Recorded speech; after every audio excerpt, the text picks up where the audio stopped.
Hello everyone, आज हम शुरू करने जा रहे हैं chapter major domains of the earth. And आइए हम नोट्स के साथ पढ़ते हैं इस चैप्टर में क्या बताया है।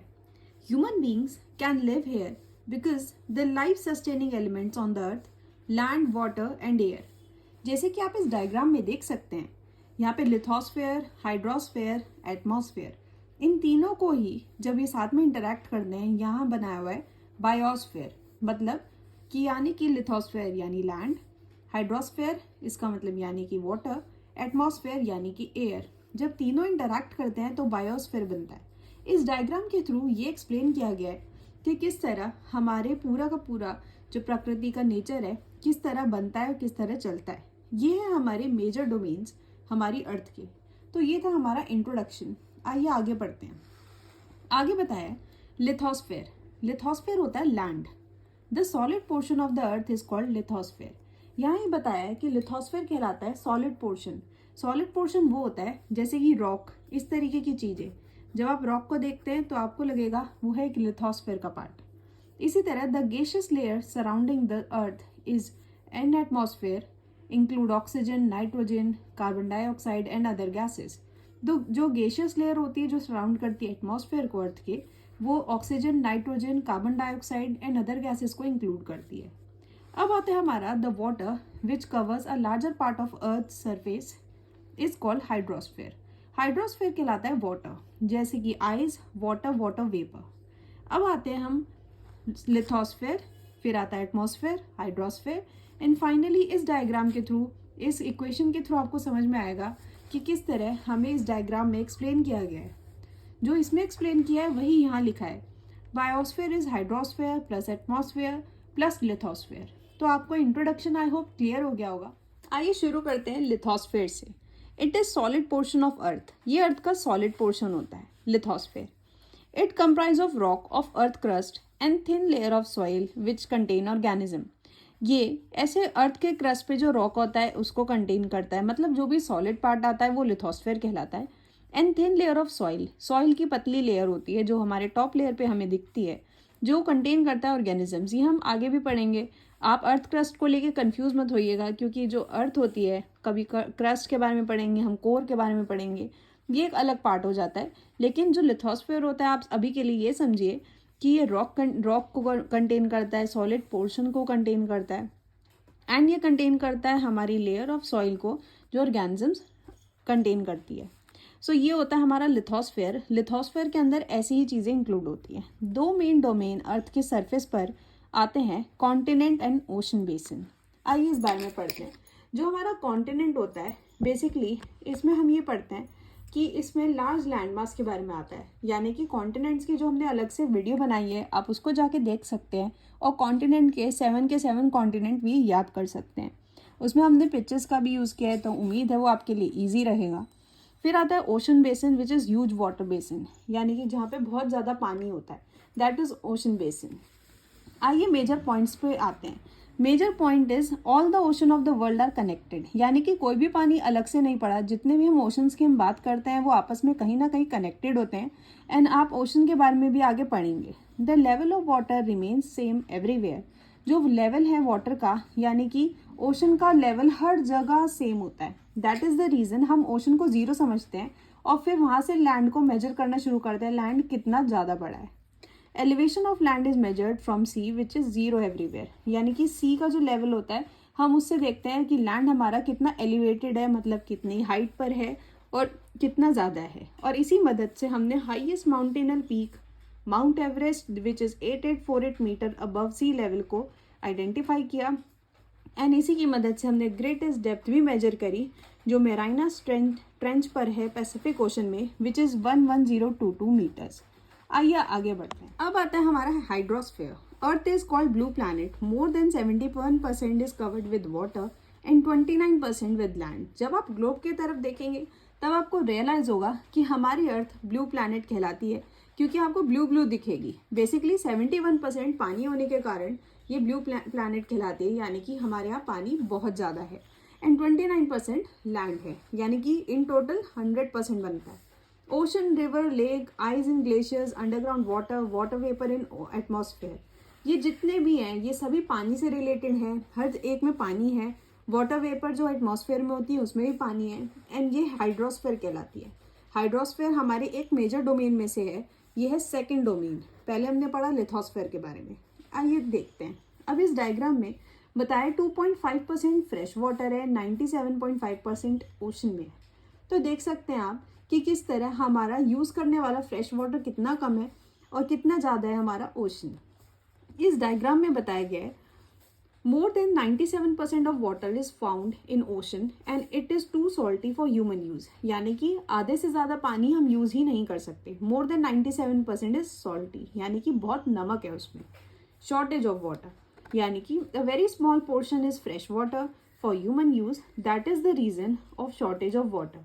शॉर्टेज यानी कमी होना। तो शॉर्टेज ऑफ वाटर क्यों है, आप इस चीज़ से समझ सकते हैं कि 97.5% अगर ओशन का होगा और वो भी सॉल्टी होगा, तो आप समझिए कि किस तरह आधे से ज़्यादा पानी तो हम यूज़ ही नहीं कर सकते, यानी कि फ्रेश वाटर बहुत कम है। इसलिए हमें पानी को सही सस्टेनेबल यूज़ करना चाहिए और तरीके से यूज़ करना चाहिए, पानी की वेस्टेज नहीं करनी चाहिए। आइए आगे बढ़ते हैं। Oceans are interconnected and moving. Oceans interconnected होते हैं आपस में, जैसे हमने पहले पढ़ा, एंड मूविंग भी होते हैं। मूविंग कैसे, इनकी 3 मेन मूवमेंट्स के बारे में बताया है, वेव्स, टाइड्स, ओशन करंट्स। इन तीनों के ही बारे में बताया। देखिए, वेव्स आती हैं जैसे लहरें, टाइड्स आते हैं जब बेसिकली होता क्या है, जब आप ओशन से रिलेटेड थोड़ा और पढ़ेंगे तब आपको सीजन्स भी समझ में आएंगे, विंड की डायरेक्शन और बाकी रीजन्स भी समझ में आएंगे। लेकिन अभी के लिए ओशन इंटरकनेक्टेड है और उनकी मूवमेंट है वेव, टाइड्स आना, ओशन करंट्स। बेसिकली वेव्स तो हल्की होती हैं, फिर टाइड्स आते हैं, फिर ओशन करंट्स आते हैं। 5 मेजर ओशंस, 5 मेजर ओशन हैं, Pacific ocean, Atlantic ocean, Indian ocean, southern ocean, Arctic ocean. अब आप देखिए, ये देखिए इंडियन ओशन, ये कंट्री के नाम पे है, यस ये हमारी इंडिया के नाम पर है, और बाकी जितने भी हैं वो सब अपने अपने जनरल नेम एग्जिस्ट करते हैं उन सब के, लेकिन ये इंडियन ओशन इंडिया के नाम पर है। आइए पैसिफिक ओशन के बारे में पढ़ते हैं। It is the largest ocean of all, ये सबसे बड़ा लार्जेस्ट ओशन कहलाता है। सबसे ज़्यादा बड़ा ओशन है पैसिफिक ओशन। मेराइना ट्रेंच भी लाई करता है पैसिफिक ओशन में। मेराइना ट्रेंच जो हमने पढ़ा था, जिसमें डेप्थ है जो बहुत गहरा है, सबसे गहरी जो हमारी डिस्टेंस आ जाता है वो है मेराइना ट्रेंच में। Pacific ocean lies almost in circular shape, Pacific ocean की सर्कुलर शेप है, ऑलमोस्ट सर्कुलर शेप में लाई करता है। Pacific ocean is surrounded by south America, Asia, north America and Australia. आपने इनके बारे में हमारी कॉन्टिनेंट की वीडियो में भी पढ़ लिया होगा। उम्मीद है आपको कॉन्टिनेंट से रिलेटेड कंसेप्ट एकदम क्लियर हो गए होंगे। South America, Asia, north America, Australia surround करते हैं हमारे सबसे लार्जेस्ट ओशन को, जो है पैसिफिक ओशन। आइए पढ़ते हैं अटलांटिक ओशन के बारे में। तो देखिए, ये सेकेंड लार्जेस्ट ओशन कहलाता है आफ्टर पैसिफिक ओशन। ये एस शेप का होता है, इस तरीके एस शेप होती है। It is at the side of north and south America on west, इसके वेस्ट पे नॉर्थ एंड साउथ अमेरिका है, and Europe and Africa on the eastern side. यहाँ पे रेफर किया है जितने भी कॉन्टिनेंट्स हैं इनको, कि यूरोप एंड अफ्रीका है इसके ईस्टर्न साइड पर, एंड इसके वेस्टर्न साइड पर है north and south America. From POV, POV का मतलब होता है point of view of commerce, it is the busiest ocean, यानी कि अटलांटिक ओशन पे हम अपने बिजनेस से रिलेटेड भी यहाँ पर बहुत ज़्यादा चलता है, इसीलिए ये बहुत ज़्यादा बिजी रहता है, इसलिए इसे बिजिएस्ट ओशन भी कहते हैं। कॉमर्स का मतलब होता है यहाँ पर बेसिकली जब अर्निंग के लिए हम जब यूज़ करते हैं चीज़ों को, हम अपने कमर्शियल चीज़ों के लिए यूज़ करते हैं। अब आता है हमारा इंडियन ओशन। तो जैसे कि मैंने रेफर किया था, किसी कंट्री के नाम पर आता है हमारा Indian ocean. It is name after a country, India. Yes, the shape of the ocean is almost triangular, यानी कि इसकी ट्राइंगुलर शेप है। आप इसकी शेप भी ध्यान रखिएगा। In the north it is bound by Asia, north की तरफ एशिया है। In the west by Africa, west की तरफ अफ्रीका है, एंड इसके ईस्ट की तरफ ऑस्ट्रेलिया है। देखिए, अब आता है हमारा southern ocean. It encircle continent of Antarctica and extend northward to 60 degree south latitude. Basically ये इनसर्कल करता है एंटार्क्टिका को और ये एक्सटेंड करता है नॉर्थ की तरफ 60 डिग्री लैटिट्यूड। आई होप आपको लॉन्गिट्यूड एंड लैटिट्यूड भी क्लियर हो गया होगा हमारी पुरानी वीडियोज से, एंड आप इस बात को समझ पा रहे होंगे। अब आता है हमारा Arctic circle. It is its around north pole. जो आर्कटिक सर्कल है वो नॉर्थ पोल की तरफ है, जैसे कि आप सदर्न ओशन की तरफ देख सकते हैं, ये साउथ पोल की तरफ है। जब हम कहते हैं 60 डिग्री साउथ लैटिट्यूड, आपको लॉन्गिट्यूड एंड लैटिट्यूड भी समझ आया होगा कि ये 60 डिग्री पर लाई करता है। आर्कटिक ये होता है हमारा लैटिट्यूड और ये होते हैं हमारे longitudes. Its around north pole, Arctic circle surround करता है नॉर्थ पोल को। It is connected with the Pacific Ocean by a narrow stretch of shallow water, यानी कि एक पतली सी नैरो स्ट्रेच जाती है शैलो वाटर की, जो कनेक्ट करती है इसको बेरिंग स्ट्रेट के साथ। तो इस तरह हमारा जो आर्कटिक सर्कल है ये कनेक्ट होता है पैसिफिक ओशन से। तो आते हैं हम आगे। अब हम पढ़ेंगे आर्कटिक सर्कल का ही एक और point. It is bound by northern coast of north America and Eurasia. It is bound by northern coast, north की तरफ ये नॉर्थ अमेरिका नदर्न कोस्ट से सराउंडेड है, एंड यूरेशिया, यूरेशिया का मतलब होता है यूरोप प्लस में एशिया। हमने कॉन्टिनेंट का जो वीडियो डाली थी उसमें इसको एक्सप्लेन करा था कि किस तरह यूरेशिया बनता है। अब आता है हमारा एटमॉस्फेयर। जैसा कि आप देख सकते हैं, ट्रोपोस्फेयर जिस पर हम रहते हैं, स्ट्रेटोस्फेयर, फिर आता है मीजोस्फेयर, थर्मोस्फेयर, एक्सोस्फेयर, ये होती है हमारी लेयर्स ऑफ एटमॉस्फेयर। अब आइए इसके बारे में हम पढ़ते हैं। The earth is surrounded by a layer of gas called atmosphere, यानी कि अब आते हैं हम एटमॉस्फेयर पे, जो तीसरा मेन डोमेन है जो है हमारी गैसेस यानी कि एयर के बारे में अब हम पढ़ेंगे। The thin blanket of air, ozone layer, cover earth surface and protect us from harmful sun rays. जब हमारी अर्थ है ये ओजोन लेयर से कवर्ड है, जो हमें सन की हार्मफुल रेज से बचाती है। तो हमारी जो अर्थ है ये थिन लेयर से ओजोन से कवर्ड है, जो कि हमारे एटमॉस्फेयर में आती है। The atmosphere extend up to the height of 1600 kilometres. देखिए एटमॉस्फेयर 1600 किलोमीटर्स की हाइट से एक्सटेंडेड है। Atmosphere is mainly of nitrogen, oxygen which make up 99% of clean and dry air, यानी कि नाइट्रोजन एंड ऑक्सीजन से 99% क्लीन एंड ड्राई एयर हमारी बनती है। अब हम पढ़ेंगे नाइट्रोजन के बारे में, जिसका कंपोजिशन है 78%, एंड ऑक्सीजन जिसका कंपोजिशन है 21% एटमॉस्फेयर में।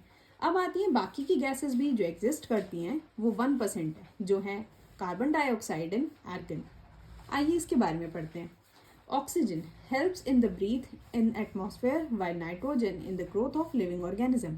ऑक्सीजन ब्रीथिंग में हेल्प करती है, एंड जो नाइट्रोजन होती है वो ग्रोथ ऑफ लिविंग ऑर्गेनिज्म यानी कि हमारी ग्रोथ में हेल्प करती है।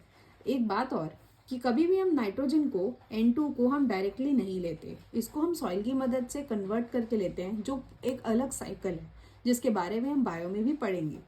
Carbon dioxide help in absorption of heat radiated by the earth surface, hence it keep the planet warm.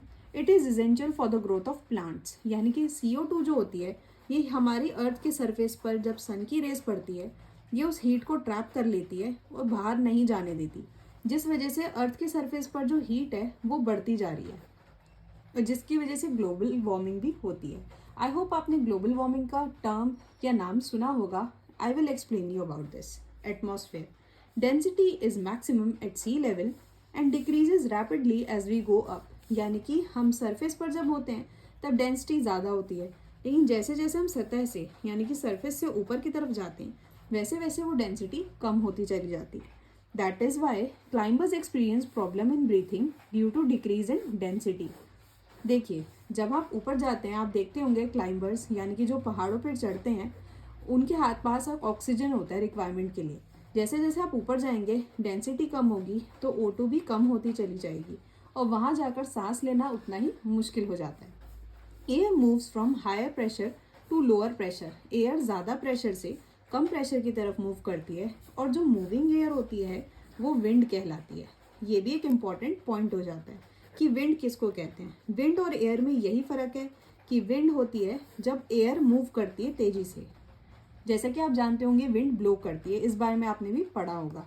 अब आता है हमारा biosphere, the domain of life. अब तक हमने जितने भी डोमेन पढ़े, लिथोस्फीयर, हाइड्रोस्फीयर, एटमॉस्फेयर, अब हम उनको कंबाइन करके अब आगे पढ़ेंगे जो है बायोस्फीयर। अगर आपको इस चैप्टर के क्वेश्चंस चाहिए तो आप हमारी अगली वीडियो को भी ज़रूर फॉलोअप कीजिएगा एंड चैनल को सब्सक्राइब, लाइक एंड शेयर कीजिएगा। अब आता है biosphere, the narrow zone of contact between land, water and air is biosphere. जब तीनों का इंटरेक्शन होता है, जो हमने आपको डायग्राम दिखाया था शुरू में, वो होता है हमारा बीच का इंटरेक्शन, वो होता है बायोस्फीयर। बायोस्फीयर दो पार्ट्स में डिवाइडेड है, plant kingdom and animal kingdom. ये मेन डोमेन होते हैं हमारी बायोस्फीयर के, हमारी बायो के, जो हम आगे भी पढ़ेंगे। अब आता है हमारे एग्जाम्पल्स। देखिए चैप्टर के एंड में cutting of forest for wood और cleaning of forest for fulfilling our need of wood leads to fast removal of soil from slope. मतलब कि अगर हम फॉरेस्ट को, पेड़ों को अगर हम रिमूव कर देंगे तो ये बेयर हो जाएगा, यानी कि खाली हो जाएगा। फिर जब आप देखेंगे तो जो सॉइल है यहाँ की टॉप लेयर, ये भी खाली होती चली जाएगी, रिमूव हो जाएगी, या फिर ये हवा से उड़ जाएगी। सो कटिंग ऑफ फॉरेस्ट या क्लीनिंग ऑफ फॉरेस्ट क्या होता है, इसको हम डिफॉरेस्टेशन कहते हैं। अपनी नीड को पूरा करने के लिए leads to removal of the soil from slope, यानी कि स्लोपी एरियाज यानी कि हिली एरियाज से भी रिमूव हो जाएगी, एंड प्लेन एरियाज से भी डिफॉरेस्टेशन की वजह से रिमूव हो जाएगी। तो ये हुई हमारी ह्यूमन एक्टिविटी। लेकिन जब हम पढ़ते हैं अर्थक्वेक के बारे में, तो ये आता है हमारा नेचुरल कैलामिटीज, यानी कि ये हमारे हाथ में नहीं है, ये हमने नहीं करी। सो ये आता है जैसे टी सुनामी, इसको सुनामी कहते हैं, और टी इसका साइलेंट होता है। मैंने आपके लिए रीड करके दिखाया, लेकिन टी नहीं बोलते, हम इसको सुनामी कहते हैं। तो अंडमान एंड निकोबार लैंड जो है, वो part of Andaman and Nicobar submerge हो गया था वाटर के अंदर, क्योंकि हमारी जो लैंड है उसमें चेंजेस आए थे, उसमें डिस्टर्बेंस हुई थी, अर्थक्वेक की वजह से वो आपस में हिल गए थे। तो ये होता है हमारे अर्थक्वेक। ऐसी चीज़ों को हम रोक नहीं सकते, बट हाँ हम प्रिवेंटिव मेजर्स ज़रूर ले सकते हैं। डिस्चार्ज ऑफ वेस्ट वाटर, यानी कि वेस्ट यानी कि हमारा कोई भी डस्ट पार्टिकल, हम जितने भी एग्रीकल्चर वेस्ट को कहते हैं, हम होम डोमेस्टिक वेस्ट को कहते हैं, जब हम इसको लेक या रिवर में डाल देते हो तो उसको गंदा करते हैं, और वहाँ रहने वाली मछलियों को, वहाँ जीव जंतुओं को, ऑर्गेनिजम्स को रहने में उतनी ही दिक्कत होती है। Excess of C2 leads to carbon dioxide. जैसा कि मैंने आपको बताया, एक्सेस ऑफ C2 की वजह से, कार्बन डाइऑक्साइड की वजह से ग्लोबल वार्मिंग होती है, यानी कि जो हमारा सरफेस है अर्थ का, इस पर हीट की जो अमाउंट है वो बढ़ती चली जाएगी, क्योंकि जो CO2 होती है वो ज़्यादा से ज़्यादा हीट बेसिकली ट्रैप करती है, यानी कि उसको पकड़ती है, हीट को सरफेस पर से जाने नहीं देती। सो जैसे कि आपने देखा, ऐसे ऐसे कुछ एक्टिविटीज़ की वजह से जो हमारा नेचुरल एटमॉस्फेयर है वो डिस्टर्ब हो रहा है। सो हमें लिमिटेड एंड सस्टेनेबल यूज़ करना चाहिए अपने रिसोर्सेज का, और इस चीज़ को आगे ध्यान में रख के चलना चाहिए। आपके इस चैप्टर में यही बताया। आइए इसके क्वेश्चन आंसर्स हम नेक्स्ट वीडियो में देखेंगे। एंड अगर आपको ये कंप्लीट चैप्टर के नोट्स चाहिए, सो आप प्लीज़ कमेंट सेक्शन में ज़रूर डालिएगा, ताकि हम आपके लिए फर्दर PDFs भी प्रोवाइड कर पाएँ। Thank you.